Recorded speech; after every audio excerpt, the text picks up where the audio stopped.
গেছলাম, বর দিয়েছিলাম, তাহলে ছেলেটা আবার কাঁদছে কেন? আমি একবার যাব, সেটা তোমার ইচ্ছা, তোমার যদি ইচ্ছা হয় তুমি দাও। এইবার লক্ষ্মী এসে দাঁড়িয়েছে, খোকা, আমার নাম খোকা নয়, আমার নাম মনু। ঠিক আছে মনু, কাঁদছিস কেন? ও মা খিদে পেয়েছে। কিরম চালাক দেখো, খিদে পেয়েছে।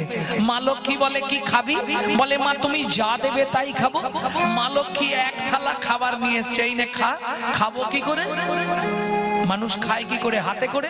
ও মা আমার তো হাত দুটো উই পোকায় নষ্ট করে দিয়েছে, দেখো। মা লক্ষ্মী বলে ঠিক আছে আমার কোলে এসে বস। মনু বলে এইটাই তো চাইছি। এইবার মা লক্ষ্মীর কোলে বসেছে, মা লক্ষ্মী খাবারটা মুখে দিচ্ছে, নে খা। কি হলো রে, খেয়ে নে। খাবি না? ও মা খাবো, তার আগে একটা বর দেবে। কি কি বর বল? তুমি শুধু বলে দাও মনু ত্রেতা যুগে তো নারায়ণের ভগবানের সঙ্গে দেখা হবে। এখন মা লক্ষ্মী তো ব্যাপারটা জানে না যে নারায়ণ বলে দিয়েছে ত্রেতা যুগে দেখা হবে না। মা লক্ষ্মী পট করে বলে দিয়েছে এই বল ত্রেতা যুগে তোর ভগবানের সঙ্গে দেখা হবে। মনু বলে তোমাদেরও জোরদার হবে। কি হবে রে? না না কিছু নয়, দাও খাই দাও। মনু খেয়েছে। মা লক্ষ্মী বলছে দাঁড়া তোর হাত দুটো ঠিক করে দিল। মা লক্ষ্মী হাত দুটো ঠিক করে দিল। মনু মায়ের চরণে প্রণাম করলো। মা বীর করে কি বলছে? মনু বলছে জোরে বলো না, কি বললে? বললাম ভগবান যেন তোর আশা পূর্ণ করে। আমার তো কিছু আশাই নেই, একটাই আশা। ও মা বলো না ত্রেতা যুগে ভগবানের সঙ্গে দেখা হবে তো? আরে দেখা হবে মানে ত্রেতা যুগে ভগবান তোকে কোলে নেবে। এবার খুশি তো? মনু একবারে হাত তুলে নাচতে শুরু করেছে। খুব খুশি মা, খুব খুশি। সর্বমঙ্গল মঙ্গলে শিবে সর্বার্থ স্বাধিকে সর্বো নেত্রম্বকে গৌরী নারায়ণী নারায়ণী নমস্তুতে। মা লক্ষ্মী চলে গেল, মনুও চলে গেল। মনু কোথায় গেল? গুরুদেবের আশ্রমে। আসতে মনুর গুরুদেবকে কর্ণম মুনি, কথাগুলো হৃদয়ঙ্গম করে নিন। কর্ণম মুনির আশ্রমে চলে গেলেন। কেন? দাস ও বংশী কহে ভজিলেই ভজন নয়, গুরু কৃপা ভজনের মূল। তবে বর্তমান অনেক ডিটারজেন্ট বেরিয়েছে, এখন কয়লারও নাকি কালো রং চলে যাচ্ছে। ও মা, পাপিয়ার মা হাসছে কেন? হ্যাঁ গো, এক প্যাকেট ডিটারজেন্ট এক বালতিতে ঢেলে একটা কয়লার চাপ ডুবি দেবে, দেখবে সাদা হয়ে যাবে। হবে না দীপেন্দু? হবে? কয়লা সাদা হবে না? বলে না, সেকেন্ডে হয়ে যাবে। কয়লা হয় ময়লাহীন, একবার আগুন ছুলে ভাইরে মনুষ্যের হয় কৃষ্ণ ভক্তি, যদি গুরু কৃপা পায়।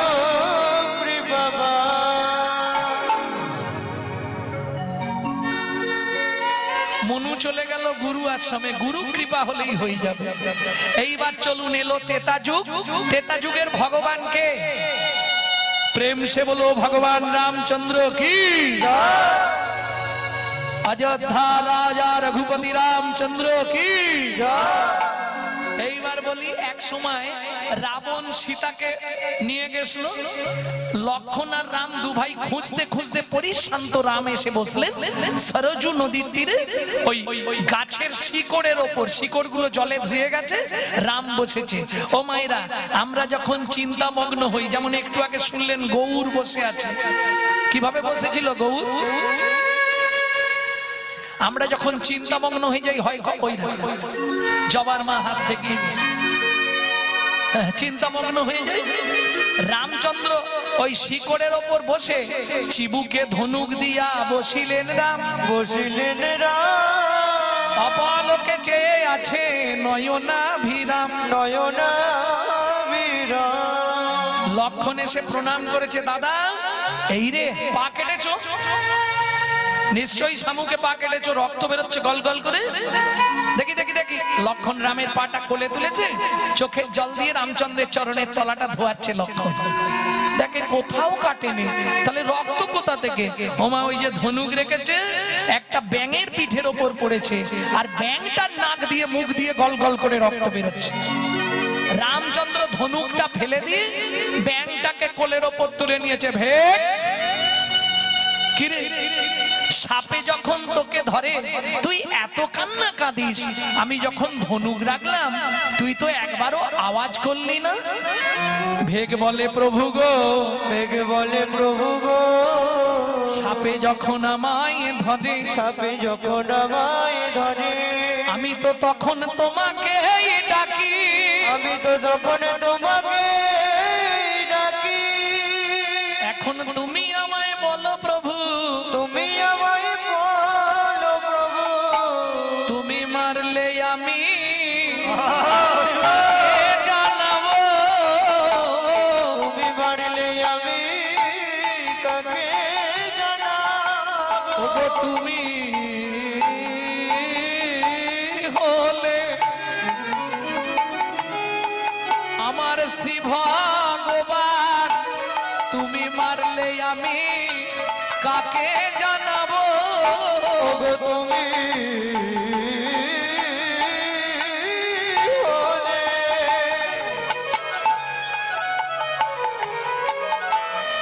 আমার শ্রী ভগবান, তুমি মারলে আমি কাকে জানাবো। ভগবান বলছে একবার তো আওয়াজ করতে পারতিস। ব্যাংটা বলছে ও প্রভু আওয়াজ করলে হতো, এটা তুমি ঠিক বলেছো, কিন্তু আওয়াজ করিনি ইচ্ছা করে। কেন? এই আসতে, ইচ্ছা করে আওয়াজ করিসনি মানে? ও প্রভু, যদি আমি আওয়াজ করে দিতাম সেদিনের আশা পূরণ হতো না, সেদিনের আশা পূরণ হতো না। ভগবান মৃদু হেসে বলে, হ্যাঁ রে, কীট কুলে জন্মেছিস, কীট, তুই তো কীট হয়ে জন্মেছিস, তোর আবার সেদিনের আশা? বল তোর আশাটা কি? প্রভু তোমার মনে নাই তুমি বলেছিলে তেতা যুগে দেখা হবে না, মা লক্ষ্মী বর দিয়েছিল দেখাও হবে, প্রভু কোলেও নেবে, কোলেও নেবে। এই দেখো দেখাও হয়ে গেল, তোমার কোলেও উঠে পড়লাম। ভগবান বলে তার মানে তুই সেই চন্দ্রকান্ত মনু? বলে হ্যাঁ। আরে এই মনু, তুই ব্যাঙ হলি কি করে? ও ভগবান, সে অনেক কথা, কখন তোমায় বলবো। তোমরা জানো তো কি করে ব্যাঙ হয়েছিল? তা বলে দেবো। ভগবান বলছে ও মনু বল কি করে ব্যাঙ হলি? ও ভগবান, তুমি তো বর দিয়ে চলে গেলে, আমি গেলাম গুরুদেবের আশ্রমে, গুরুদেব কর্ণম মুনি আদেশ দিল সারা রাত আমার চরণ সেবা করবি। গুরুদেবের চরণ সেবা করতে করতে রাতে নিদ্রা এসে গেছে, আমার কোনো দোষ নেই। কখন হাতে নখটা লেগে গেছে গুরুদেবের পায়ে, একদম গল গল করে রক্ত বেরোচ্ছিল, দুটো হাত লাল হয়ে গেছে। ঘুম ভাঙতেই দেখি হাত লাল। গুরুদেবকে ডাকলাম, গুরুদেব, ও গুরুদেব আপনি তাড়াতাড়ি উঠুন, পা কেটে গেছে আপনার। কি করে? আমার নখ লেগে রক্ত বন্ধ হচ্ছে না। গুরুদেব আমার হাত দুটো লাল দেখে কিছু না বুঝেই রেগে একবারে, বাপ রে বাপ, মনু তুই ভেকের মতো কাজ করেছিস, আগত জন্মে তোকে ভেক কুলে জন্মগ্রহণ করতে হবে। আর শোন, আমার চরণ থেকে রক্ত স্খলিত করেছিস, তুইও নাক দিয়ে মুখ দিয়ে রক্ত উঠে মরবি। ও ভগবান, তুমি বিশ্বাস করো, তুমি তো সকলের মনের মধ্যে থাকো বলো, আমি কিন্তু ইচ্ছা করে গুরুদেবের চরণে আঘাত করিনি ভগবান। তবু গুরুদেব বিনা দোষে আমাকে অভিশাপ দিল। আছাড় খেয়ে পড়লাম গুরুদেবের চরণে। গুরুদেব,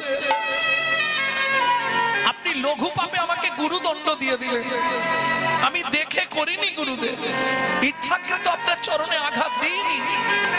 তখন গুরুদেব আমার মাথায় হাত বুলিয়ে বললে, মনু যা বলেছি তা ভুল হবে না, তোকে ভেক কুলে জন্মাতে হবে, নাক দিয়ে মুখ দিয়ে রক্ত উঠে মরবি। তবে একটা আশীর্বাদ তোকে আমি করে দিচ্ছি, যা, এতেই তুই বেঁচে যাবি। গুরুদেব কি আশীর্বাদ করলো জানো? ভগবান যখন গুরুদেবের পায়ে ধরে কাঁদছিলাম, তখন গুরুদেব আমার মাথায় হাত দিয়ে বললে, মনু দুঃখ করিস না, আমি যেটা বলে দিয়েছি ওটা আর ফেরাতে পারবো না, তবে আশীর্বাদ করি ভগবানের হাতে তোর মৃত্যু হবে, ভগবানের হাতে তোর মৃত্যু হবে, ভগবানের হাতে তোর মৃত্যু হবে, ভগবানের হাতে তোর মৃত্যু হবে। আমার গুরুদেব আমার আশীর্বাদ করলো, ভগবানের হাতে তোর মৃত্যু হবে, আমার গুরুদেব আমার আশীর্বাদ করলো, ভগবানের হাতে মৃত্যু হবে। ও ভগবান, সত্যি করে তুমি বলো তো কি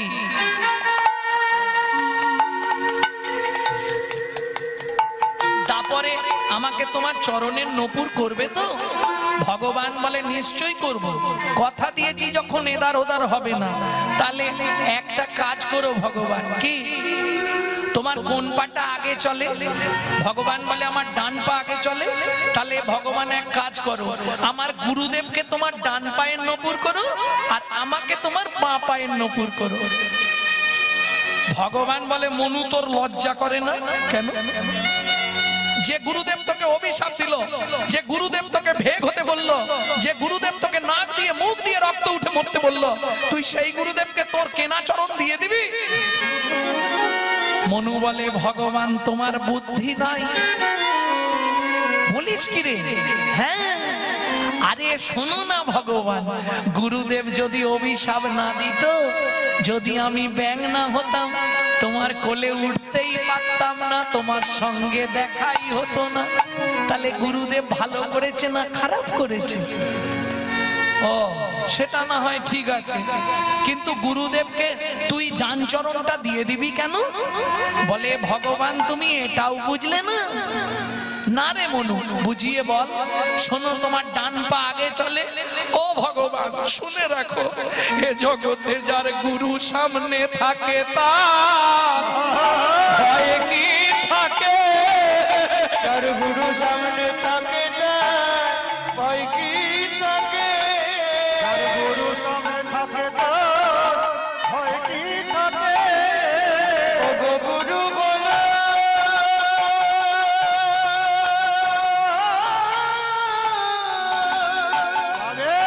প্রেমে কল্প তোর,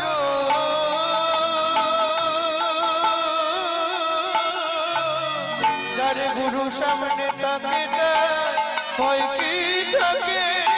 গুরু হলো প্রেম কল্পতরু, ওগো গুরুর মতো আপন কেউ না। গুরু বলো প্রেমে হরি হরি হরি বল। গুরুর মতো আপন কেউ না। গুরু বলো প্রেমে কল্প তোর, যার গুরু সামনে থাকে তার ভয় কি থাকে?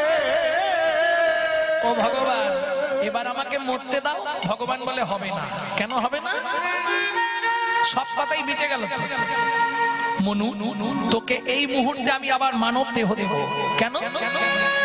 তারপর বলছি, ওমা, ব্যাংটাকে ভগবান মানুষ করে দিল। দিয়ে বলে, মনু এই সরজ নদীর তীরে তুই চুপ করে দাঁড়া। মনু চুপ করে দাঁড়ালো। ভগবান রামচন্দ্র ওই গাছের শিকড় থেকে এসে নেবে মনুর চরণের নিচে চুপ করে বসেছে। মনু বলছে, ও ভগবান, লোকে দেখলে কি বলবে?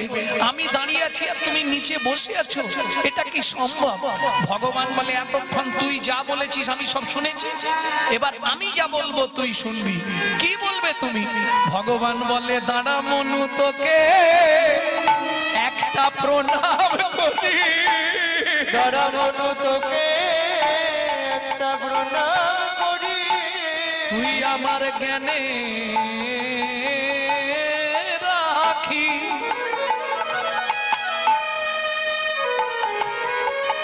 খুলে দিলি। দাঁড়া মনু, তোকে প্রণাম করি তুই আমার জ্ঞানে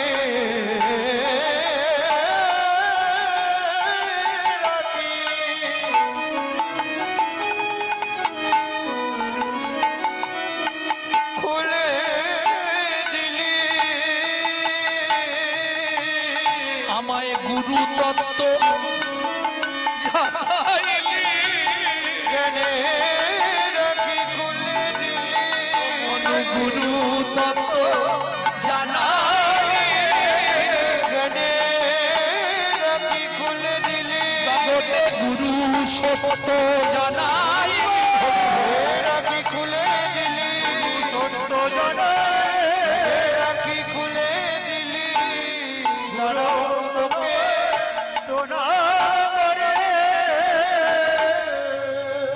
শোন মনু, দাপরে তো তুই আমার চরণের নপুর হবি।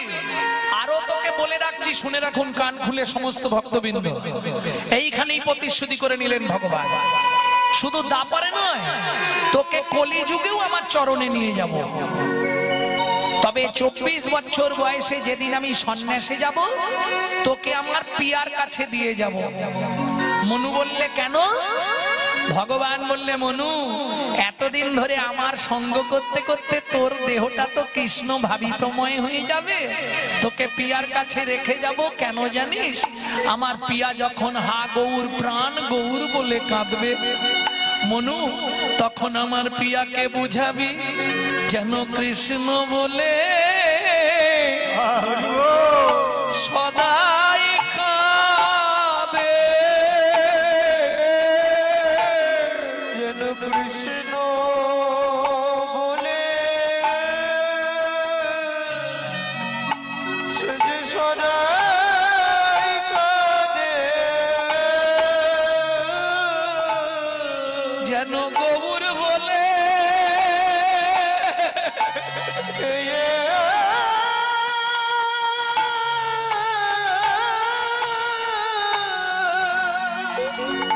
প্রিয়া কাঁদে না রে, যেন কৃষ্ণ বলে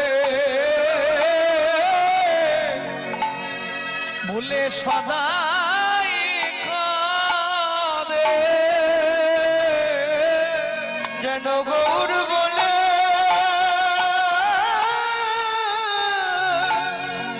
সে যে কাঁদে না রে।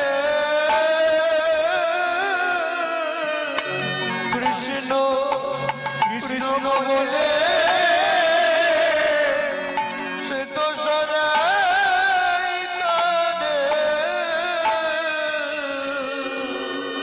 মনুরে যতন করে আমার পিয়াকে বোঝাইবি, এ জগতে কৃষ্ণ কৃষ্ণ ছাড়া আরে কে হই নাই রে। যতন করে প্রিয়াকে বুঝাইবি, জগতে কৃষ্ণ কৃষ্ণ ছাড়া কিছুই নাই রে। মনুরে যতন করে বোঝাইবি, তোকে পিয়ার কাছে রেখে যাব। যত করে বুঝাইবি, প্রিয়ার কাছে রেখে যাব। যেন সদাই কৃষ্ণ বলে কাঁদে, তোকে প্রিয়ার কাছে রেখে যাব। রে গৌর বলে কাঁদে না রে, প্রিয়ার কাছে রেখে যাব। যেন কৃষ্ণ বলে সদাই কাঁদে। বলে কাঁদে না রে। ওরে এ জন্মে নয় জন্মে বলে সদাই কাঁদে। কৃষ্ণ বলে সদাই কাঁদে। যেন কৃষ্ণ কাঁদে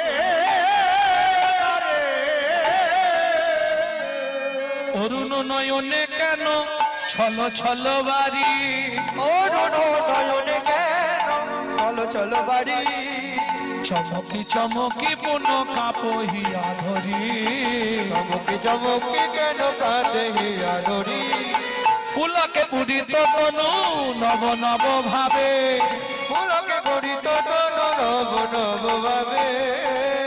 কোন দশা? পূর্ব রাগের দশায় বিভোর মহাপ্রভু।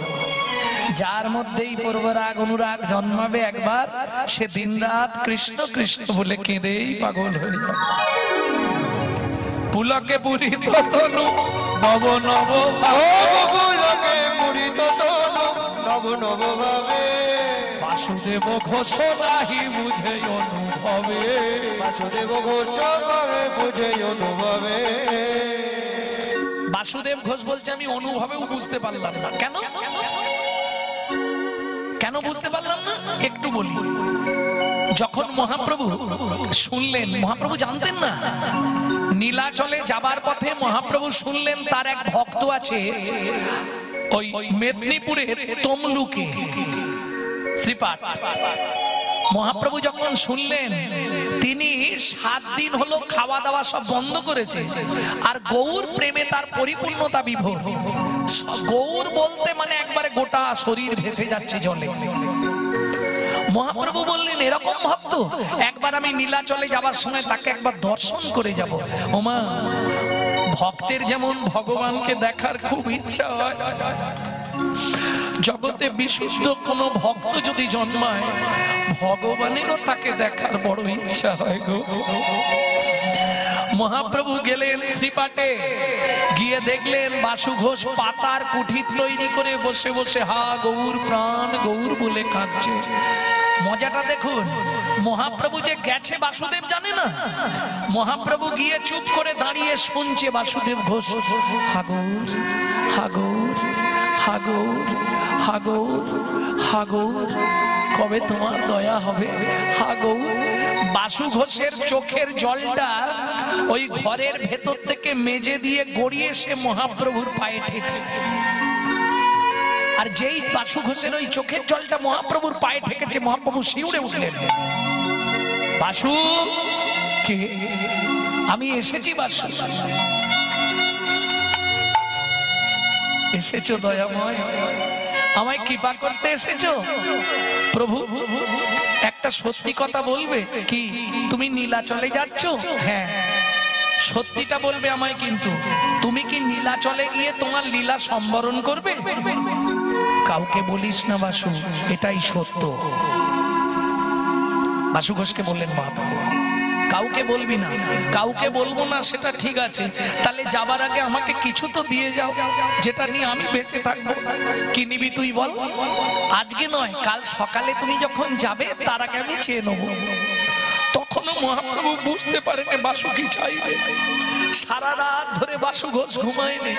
একটা এখনকার মাপ ধরলে 10 ফুট গর্ত করেছে সারা রাত ধরে। সকালবেলা স্নান করে দাদার সঙ্গে তিলক করে হাতে জপের মালা নিয়ে ধরে দাঁড়িয়ে বলছে প্রভু দেবে না? দেবো। কি নিবি বল? প্রভু দেখবে এসো, এই গর্তটা তুমি ভর্তি করে দিয়ে যাবে। তার মানে কি বলছিস তুই? প্রভু আমি ওই গর্তের নিচে গিয়ে বসবো, তুমি যাবার আগে 3 চোল মাটি আমার মাথায় দিয়ে বলে যাবে বাসু তোকে আমি নিজে হাতে সমাধি দিয়ে গেলাম। কি বলছিস বাসু তুই? প্রভু তুমি আত্মসম্বরণ করবে নীলাচলে, এই খবরটা আমি শুনতে পারবো না। এই খবর শোনার আগে আমাকে তুমি সমাধি দিয়ে যাও প্রভু। আর কালকে কিন্তু তুমি সবার সামনে বলেছো আমি যা চাইবো তুমি তাই দেবে। দেবে না প্রভু? আমি পারবো না।